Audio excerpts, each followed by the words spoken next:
The Miz is WWE Champion. Let me repeat that. In 2021, The Miz is WWE Champion. A lot to discuss after the Elimination Chamber. This is the full review show here on SCW. Thank you for choosing the channel and choosing the video. Please subscribe right now. Please leave comments in the comment section. I need to know your thoughts about this show now. Please like and share the video as well. Giving a full review now for the Elimination Chamber. And of course, towards the end of the video, we'll be discussing The Miz becoming WWE Champion. But first off, PW Insider did report that Keith Lee had been pulled from the triple threat match against Lashley and Riddle for the United States Championship. I was disappointed to learn this news. It had been kind of speculated that Keith Lee wouldn't be in this match for the last few days, so it was a shame to see him not there. I did expect it was going to be a one-on-one encounter, but instead, WWE announced on the kickoff we'd have a fatal four-way to determine who would replace Keith Lee, or in other words, who was going to take the pinfall in this match. But it was a fun match. I really enjoyed it. We had Ricochet, we had Mustafa Ali, Elias, and John Morrison.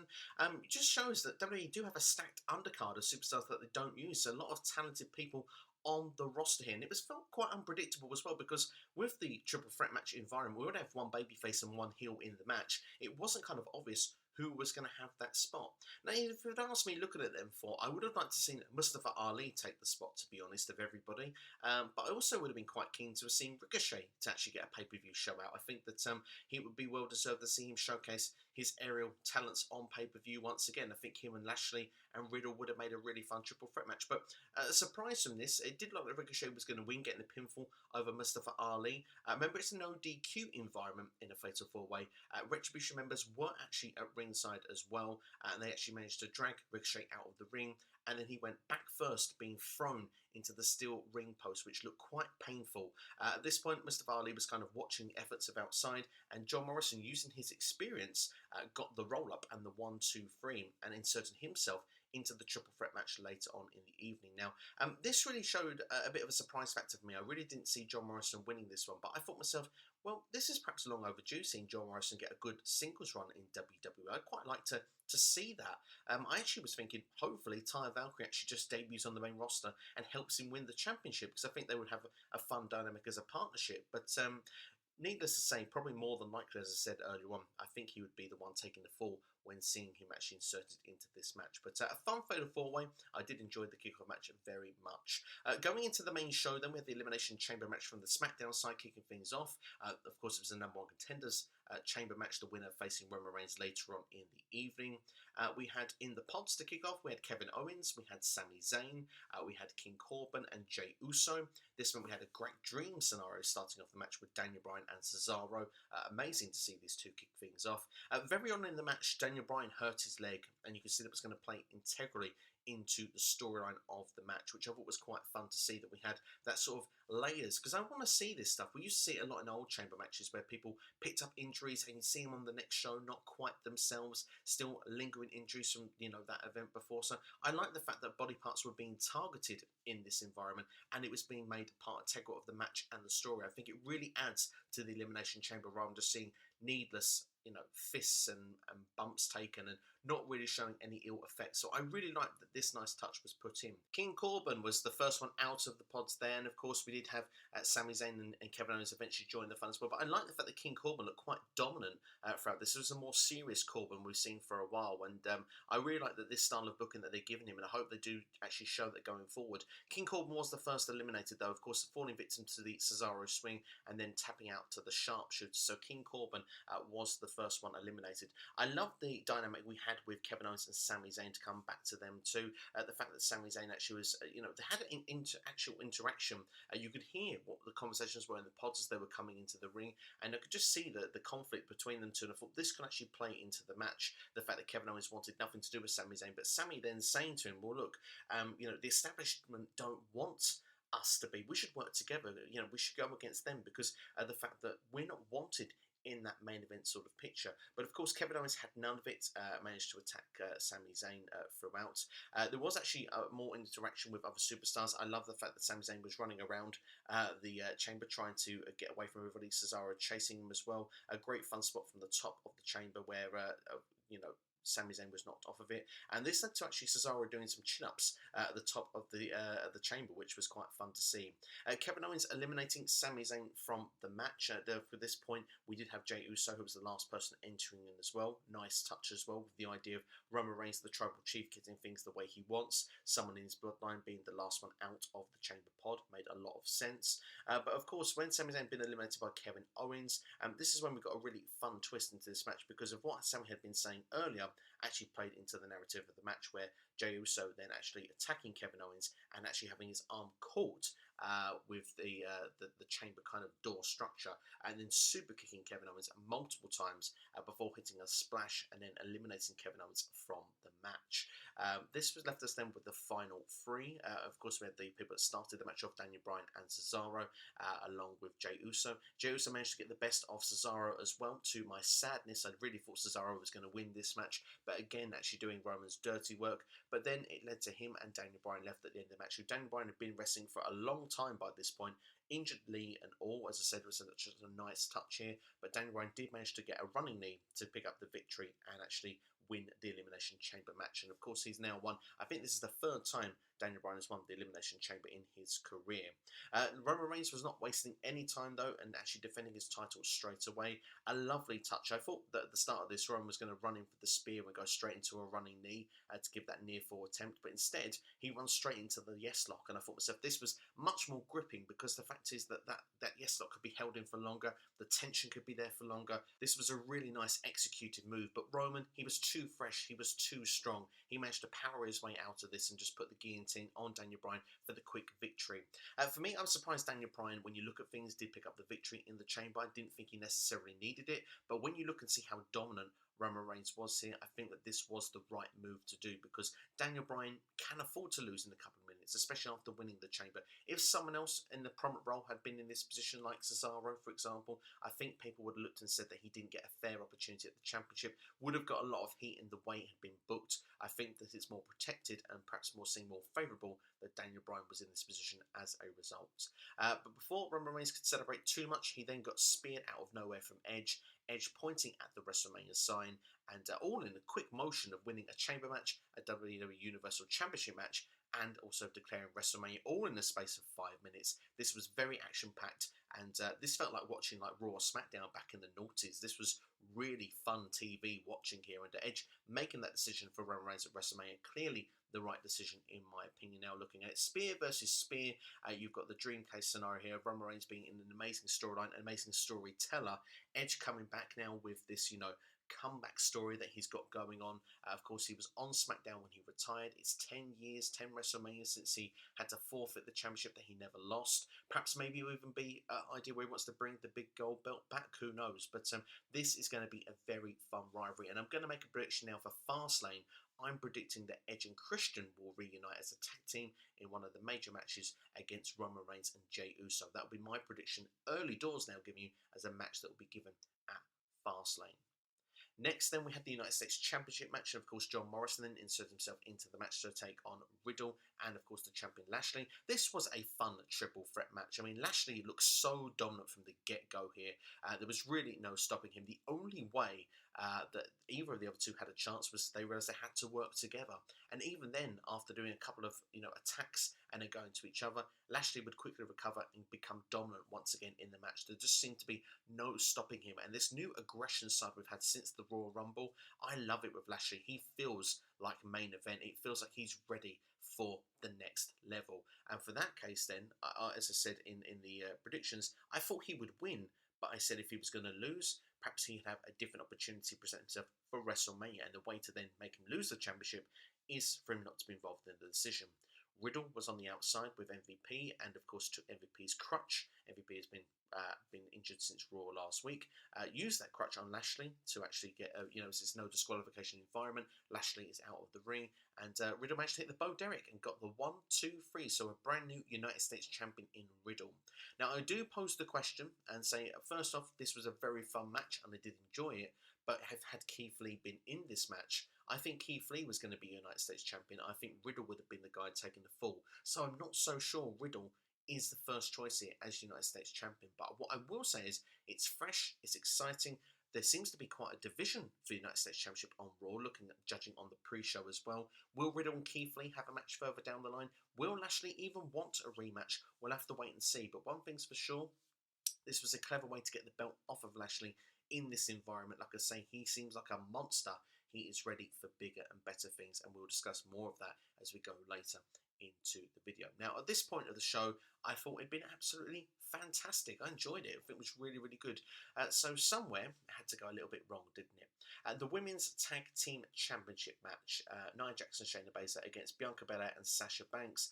Now, of course, the story you could have told here was the fact that, of course, you had two single stars, your SmackDown Women's Champion, your Royal Rumble winner. You're building these two to go to WrestleMania. Let's have them have a bit of a fallout, maybe some miscommunication, maybe a heel turn. Sasha seems to be teasing that over the last number of weeks, especially with Reginald continually getting TV time and being in the picture. Why is Reginald not around with Carmella? Why does he have to keep hanging around with Sasha Banks? I'm not really a fan of this storyline. And the fact that Reginald came out and tried to give what looked to be a champagne bottle for Sasha to use, Sasha saying that I can't use that in the match, and then falling straight into a Samoa drop from Nia Jax for the 1-2-3. It's the right result. Nia Jax and Shayna Baszler retained in the championships, but goodness, have you taken a bit of momentum away from the superstars that you're supposed to be putting over as one of your main WrestleMania matches of Sasha Banks and Bianca Belair? For me, this was just nonsensical. It didn't work. It didn't connect. It just wasn't for me, and I really want to see Reginald taken out of any storyline telling going with Sasha Banks. But I have a wondering feeling if Sasha Banks and him are going to end up actually pairing up at some point, with Reginald leaving Carmella and becoming the sommelier for Sasha Banks, and maybe they feel it's a better fit and Sasha turns heel. I don't know, but one thing's for sure, it wasn't for me, and on this night I really think that politely WWE ballsed up the booking here. When it comes then to the main event of the show, and it's the main event, yes, because Asuka and Lacey Evans couldn't happen. Lacey Evans is pregnant. But one thing I will say is very disappointing. There was no real address of this, of Asuka still having a match or not having a match. And I think Asuka should have had a championship match on this show. I think Peyton Royce would have been the right candidate. This was a short show that we had here for the Elimination Chamber. There was definitely room for one more match. So I do feel, again, WWE Creative kind of ballsing up again women's wrestling, unfortunately, at the moment in WWE. The Raw Women's division is in desperate need of a re-sparkle, and Asuka needs a big storyline going into WrestleMania. I really hope that the creative do get their act together with this and start it from tonight on Raw. But like I say, then we had the main event of the show, which was the Raw side, the Elimination Chamber, which of course was all former WWE champions, of course. And in the pods, we had Drew McIntyre, the WWE champion, of course, AJ Styles. We had Sheamus, who we knew already was going to be entering the chamber last, and we had Kofi Kingston actually filling up the pods as well. I do feel it was a missed opportunity that Mustafa Ali didn't attack Kofi, the Kofi Mania situation, that storyline. I think it would have made a lot of sense for that attack to have gone down, but it wasn't to be. It didn't happen. We move on. We carry on with the match, and I do think that Kofi was an MVP when he did come in, but of course, kicking off the match, we had Jeff Hardy versus Randy Orton. I must admit, I wasn't so interested in the first few minutes of this match. It just didn't really connect to me at the start until the pods did start opening, where Drew McIntyre was the first one in. Great to see his involvement in the match. We then had Kofi Kingston come into the match next, and surprisingly eliminating one of the favourites. He eliminated Randy Orton from the match. I thought that this was really well done. I really was surprised by it. Shock value. The fact there was many rumours that The Fiend or Alexa Bliss could be costing Randy Orton his position in the chamber. That didn't come to fruition either. Very clean environment, and it did, it goes back to a storyline that we had with Kofi Kingston and Randy Orton over all those years ago, and Kofi being the underdog as well, not being in the chamber this time a week ago. Kofi Mania 2.0 really felt like it was starting to take hold, which was really fun. But Randy Orton, of course, being Randy Orton, he wasn't going to put up with it. RKOs all around to Jeff Hardy, Kofi Kingston leaving the chamber environment. AJ Styles then deciding he needs to get out of this chamber, needs to get in the match as soon as possible, almost destroying the pod for AJ Styles to get out of the chamber, to run round to the other side, to climb into the chamber, to then not get pinfalls on Kofi Kingston and Jeff Hardy. It would have made more sense, I think, this had AJ Styles got an easy, quick pinfall victory. Maybe Jeff Hardy would have been the one I would have said would be the right candidate for this role, but it didn't really work out that way. Instead, Adam Pearce came out, went absolutely ballistic at Omos. He was ejected from ringside. What I will say is that WWE have tried to be creative, and one thing I noticed as well in the stipulation rules, there wasn't a predetermined amount of minutes before someone was meant to enter a match, and that's clearly their get out loop of how they were going to make this one work. But for me, it was a bit strange, but it's something different. They tried to give us something creative, so I'll let it slide. But Sheamus then was the last one to come into the chamber. Kofi Kingston, for me, as I said, was an MVP. He was coming, like I said, got that great elimination on Randy Orton, as we said earlier. He was flying all around off the pods and stuff like that. I thought was really good. But of course, he was then going to be the next one eliminated, wasn't he? Of course, Sheamus hitting the bro kick to get the free count.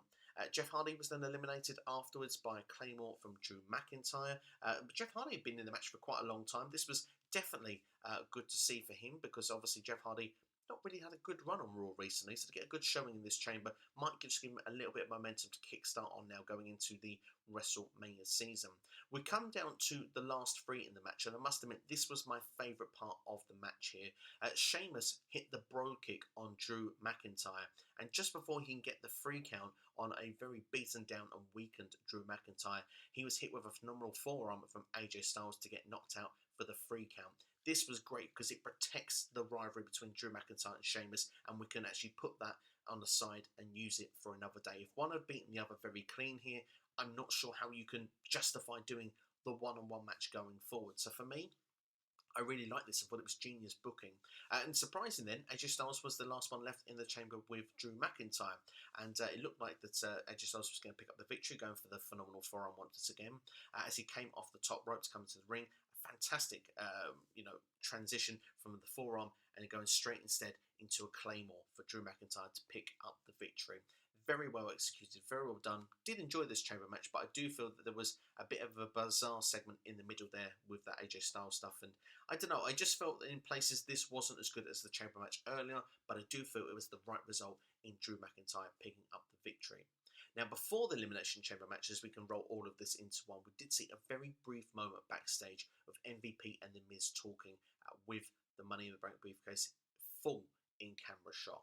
Now, for me, you can put two and two together. It was quite obvious what was going to happen here. I kind of wish WWE didn't show that little clip, but what we got was absolutely fantastic. Lashley entering the ring and destroying Drew McIntyre after the match. I mean, this really set up nicely what we could have now of Lashley being the main eventer that we need to see on the Raw brand. The fact that Lashley versus Drew McIntyre does feel like a big time match right now. The way that Lashley's been booked over the last number of months, I really enjoyed seeing the way he just destroyed Drew McIntyre and left him for dead, really, let's be fair, in the WWE ring. But of course, once that was done, it's clear that the arrangement had been made.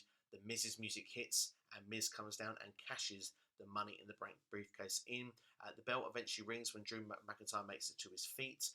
But of course, it was not quite enough for Drew. He did try and make a little bit of a valiant effort, but within a couple of minutes, he actually fell victim to the skull-crushing finale, and The Miz becomes your WWE Champion. Now, to give my opinion on this, I know there has been a lot of mixed reactions. There are some people that turn around and say that they absolutely love it. They think it's long overdue. They think Miz should have been in this position long before. I would say that there was times where I think Miz perhaps could or should have been in this position before. Perhaps in, like we say, 2016-17. That's when Miz was at his red hottest, I would say, on the early brand.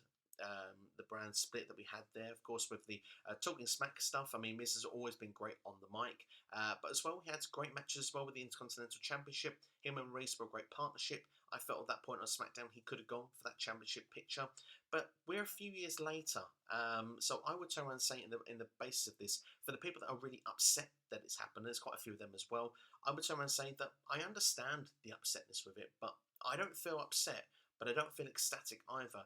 My view on this is that The Miz couldn't get this job done on his own. He needed Lashley to do the dirty work, and clearly a deal has been made here that Miz is champion, but the Hurt Business, including Lashley, are going to want some payback. They're going to want something in return, and that, in my opinion, is probably a WWE Championship match for Lashley. Now, that could come as soon as Raw this evening. I would not be surprised if Lashley or Drew McIntyre won the WWE Championship tonight on Raw. Even Sheamus could be someone that could throw his name in the hat here. What I would turn around and say is that whether it is tonight, next week, or at Fastlane, I still don't believe by the time we come to WrestleMania that The Miz is going to be your WWE Champion. I think he will lose the belt long before he has issues going on with Bad Bunny. There was a early in the evening segment where he was with Bad Bunny backstage and was slapped by Bad Bunny, The Miz. And then, of course, when he wanted to retaliate, Damien Priest there kind of stood up and made the save, so that Miz kind of just walked away from the scenario. The Miz here has got an angle going on with that, and I think that is the WrestleMania direction. We're not going to have the WWE Championship, The Miz versus Bad Bunny, so let's not put that on the table whatsoever. What I will turn around and say is that The Miz here is a stopgap. He is someone here to get the championship to where it needs to be to get to WrestleMania, because Drew McIntyre will be the challenger, in my opinion, at WrestleMania. If I had to predict right now where I think the booking is going to go, The Miz is going to lose the championship either tonight, next week, or at Fastlane, and it could even be to Bobby Lashley. Lashley to become the WWE Champion. And then either we're going to get Drew McIntyre against Bobby Lashley, or we're going to get a triple threat match at WrestleMania, which I think could be a likely candidate of Drew McIntyre, Sheamus, and Bobby Lashley. And I think Drew McIntyre will win the WWE Championship back in front of fans, something that he did not get as a WrestleMania moment last year. Instead of going in as champion and retaining, he gets the ability still to actually win the WWE Championship at WrestleMania. So that's what I think is going to happen. But so for me, I'm kind of happy to see it play out. I'm not sure 100% where it's going to go next, but I'm quite intrigued because of the fact that I'm so convinced Miz is just going to be a short-term champion. I want to know what the WrestleMania direction is going to be, and I think we're going to learn that very quickly tonight on Raw. So for me, to turn around and say, am I loving it? I'm certainly more in favour of it or interested in the storyline than not. I do feel it would have been quite bland for Drew McIntyre to have just gone through every challenger going to WrestleMania. And I still think Drew McIntyre is going to get the big WrestleMania moment this year. So all in all, I'm not as hating on this as some others, but perhaps not loving it as much as others either. I'm in the bracket of let's wait and see that there is certainly a lot of potential of where this can go. But that's all for my Elimination Chamber review for you there. To give a score out of 10, if it had gone for the first half of the show, we were going quite into higher numbers, but the second half, I must admit, wasn't as good as the first, but certainly with storylines and shocking development, this show has to go up for a 7.5 out of 10. My reasons that it just didn't go for the other grades, the fact that Asuka didn't have a match, I have to take into account. It was advertised until the day of the show that match was going ahead. WWE could have scrapped that long before.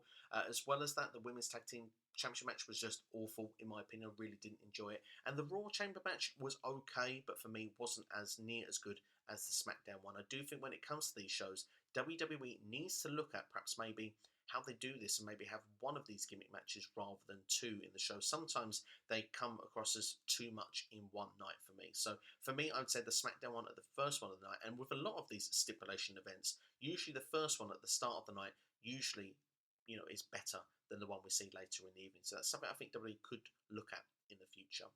But that's all from me anyway. Thank you for watching. The Q&A is available for you now. Ask SCW. Go and watch that if you haven't already. More videos will be coming in the week, including SCW interviews. We'll be back also, so keep an eye out for that. But that's all from me. Thank you for watching. Let me know your thoughts on Elimination Chamber in the comments below. I cannot wait to interact with you on this one. You've been watching SCW here on YouTube. Take care. Thank you for watching. Have yourselves a great day.